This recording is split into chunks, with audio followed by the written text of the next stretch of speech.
Gosh, it'll take weeks just to clear it. And how am I going to get it changed over into a hen house before winter? It's a long aim. Little hen, like laying your cheeks along a long barreled rifle and sighting to nowhere. But I guess all I can do is to start. See what comes. He's thrown to a tall hay loader, the piece of machinery closest to the doorway. He grabbed up a tongue. The hay loader didn't stir, wouldn't budge. No wonder the old-time owners left it near the door. The man grunted, but suddenly the steel wheels quickened in a grinding sound over the cement floor. The towering machine lurched forward, shot ahead, then stopped dead against the door sill. The sudden motion threw the tugging man off balance. He fell on his back outside the doorway. He just let the heavy tongue rest on him, laying staring up at the big, cumbersome machine. No! He cried. Oh no! The little red hen ran to him, excitedly peered down into his face. You know what? The man wearily told the little hen. That thing's too wide to go through the doorway. Too wide and too high. He slowly arose. He rubbed a hand over his face.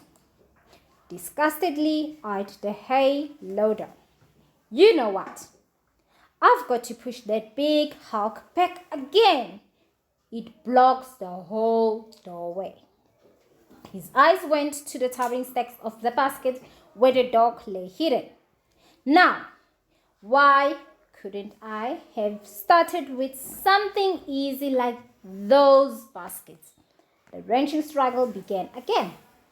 But it was harder to push the hay loader than it had been to pull it. Then the man found that by twisting at the spokes of just one wheel, he could turn the big hay loader into a half circle up against the wall beside the doorway. When at last it had rammed against the wall, the man was spent by the comfort. Golly, look at it. Almost reached to the trap door in the ceiling. Well, now I'll try that seed drill back there. That's just one horse affair. And after moving that hay loader, if a horse can, I can. But before tugging it before tugging it out of its old age place, he lifted the lid and peered inside the seed block of the drill. Hey! Still some old seed wheat in here. He dug out a handful, looked at it, wheat spilled from his hand and rolled over the floor. The little hen chased the wheat kernels. You that hungry? Well, here. The man sent the handful of wheat spraying across the barn. A hail of wheat hit the stacks of the bushel basket, bounced over the basket, hit the wall, and showered down the dog. Pecking at the scattered wheat, following the trail of the wheat, the little hen came around the stack of basket, didn't see the motionless black dog in the darkness behind the basket. She stepped over the dog's outstretched paw. One knuckle bone just touched the hair of the paw. With a shrill crackle, the little hen wailed and flattened towards the doorway, just as the man came back from pulling the seed drill into a barnyard. Hey, what scared you? But the man's mind was on his moving. Golly, something easy this time, not for a horse, sure. A stack of baskets don't weigh, but I ought to stash them somewhere in the horse barn. I can use them. He pulled away one of the stacks of the basket. Light fell into the dog's hidden place. hiding place. But by not so much as the stir of hair did the dog betray himself. The man creaked away with the tottering stack of baskets, but the little hen suddenly came around the remaining stacks of the basket, stood peering at the motionless dog. She came a step closer, peered again, then, sure, it was the dog. She darted right between his paws and pecked a kernel of wheat from under his shaggy chest. The dog did not move a muscle. The man was back. The man stood in the doorway. The man swayed the remaining clutter. "All right," he announced, "to no one. Now that I have heard a breather, that old wagon next."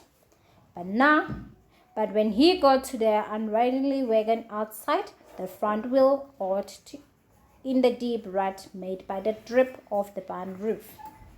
The man talked dreadful to the stubborn wagon wheel. "Well, all right then. If you won't jump that rut, stay in it. I'll just have to pull the whole wagon along the rut and the wall and leave it under the drip." He came back, panting, sweat rolling down his face. "That mule of a wagon calls for a breather again," he announced. "Time for a nice light stack of baskets. The old barn is clearing though." The weight of the stacks of the basket as he lifted them, kept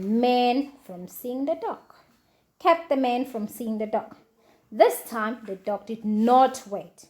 The moment the man was over the door sill, the dog crept along the wall. The little hen followed him. The dog edged towards the doorway, stood listening as if trying to decide whether or not to dash out into the bright sunlit barnyard around the barn and out of sight. The little hen behind him stood looking up, fascinated by the dust rays sifting and sparkling in the bar of the sunlight that came streaming down through the slightly open trap door above the leaning rack of the hay loader. A tuft of hay caught between the edges of the door and the roof of the upper barn held the trap door partly open and let sunlight stream through. The little hen stood entranced by the shimmering of dust. From the horse barn came a surge of song. The dog stiffened, looked uncertainly back at the little hen. Then he too looked up at the trap door. Now the song burst out loud as the man came singing across the barnyard, but then stopped to talk to the chickens.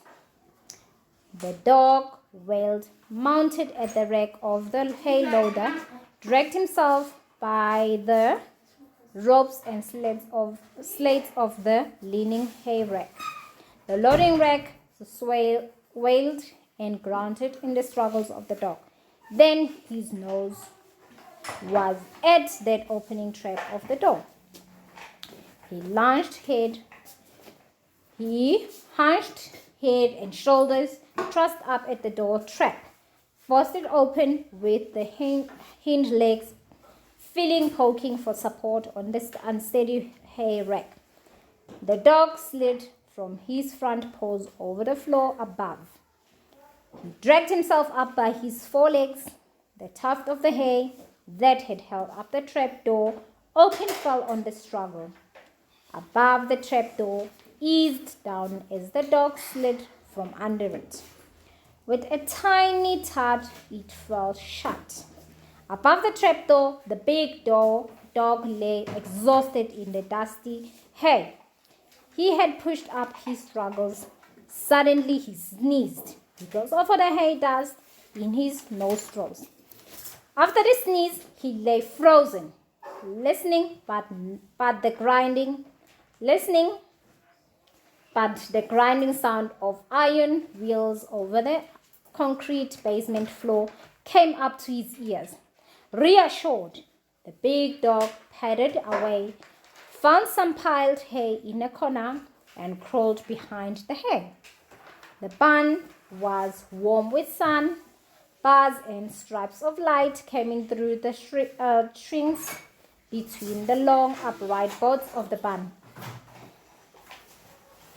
Wall lay over the floor in hay. The emptiness of the huge barn, but its warmth, its silence, its dusty smell seemed to bring the dog assurance, made him feel as if he was safe.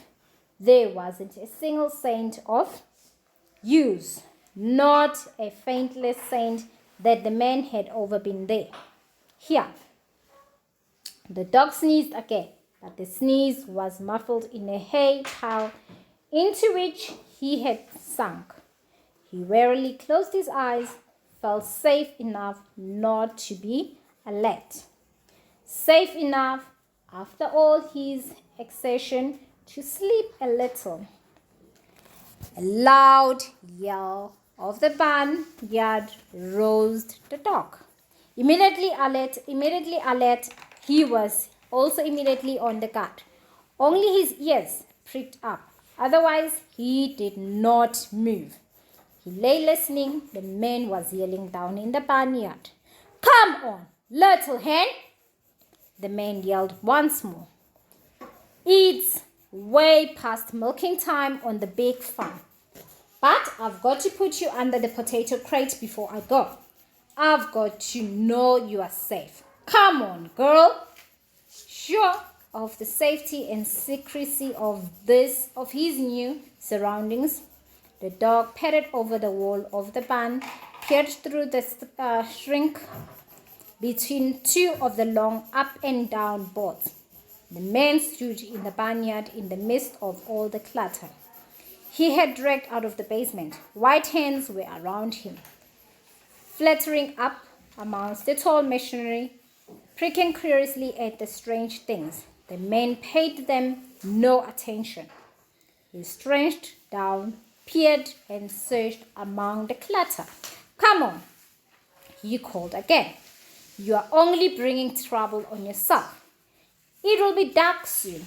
He shrugged his shoulders, helplessly turned and ran from the barnyard. Moments later, the old car rattled away down the road.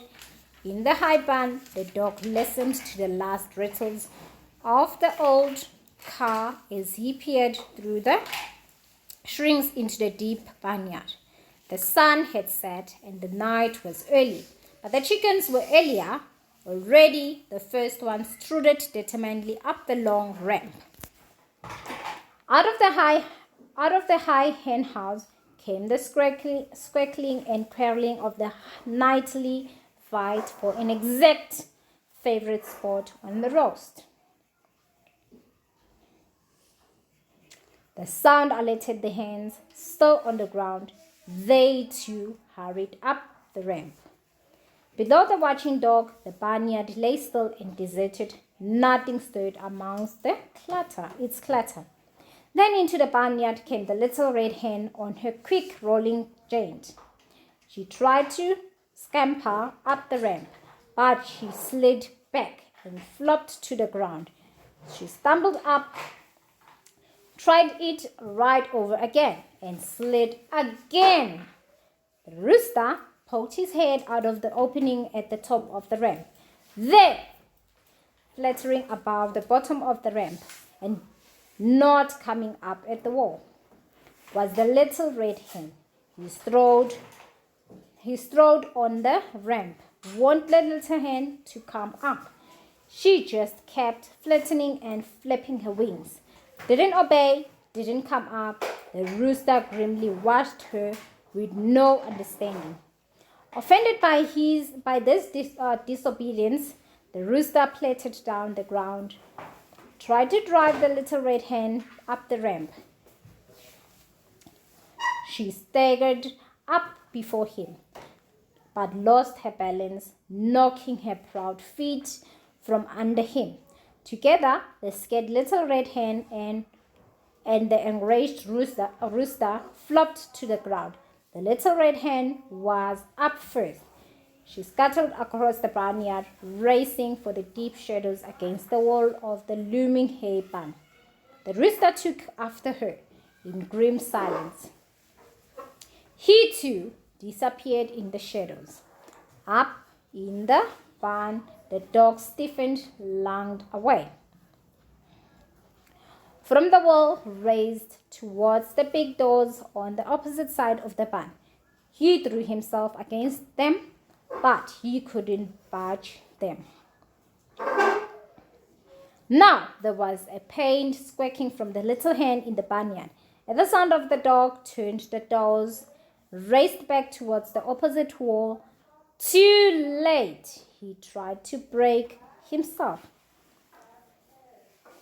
He skidded, slid headlong in the loose hay, crashed against one of the long boards in the wall. Outside, rusted heads of old nails spat out at the board. The end of the board flew out from the floor. The dog plashed down. The heavy board sprang back, caught the dog's hind quarters in a painful grip, held him. The dog hung head down against the outside walls of the barn. Right below him stood the old wagon where the man had left it. The little hen had hidden in the wagon box. She sat squeezed in the corner. But now the rooster flew up to the wagon. Suddenly the springing board in the wall let the dog free. He plunged into the wagon box. The wagon rocked. The scared rooster cracked up in the scattered flight, but the dog's vengeful jaws caught a trip of the rooster's wing. The rooster jerked and scratched and struggled the smooth feathers. The smooth feathers slipped from between the dog's teeth. The rooster tumbled away over the side of the wagon box. Over the rim of the wagon box, the dog watched the rooster run in a scared silence once towards the ramp. He did not follow. He turned, looked at one corner where the little hen sat, meekly looking up at him. She was too hurt to move. The big dog flopped himself down beside her, and he thoughtfully licked at his paw wounds. And they two were quiet together in the deep, safe darkness of the wagon box as the evening deepened into night.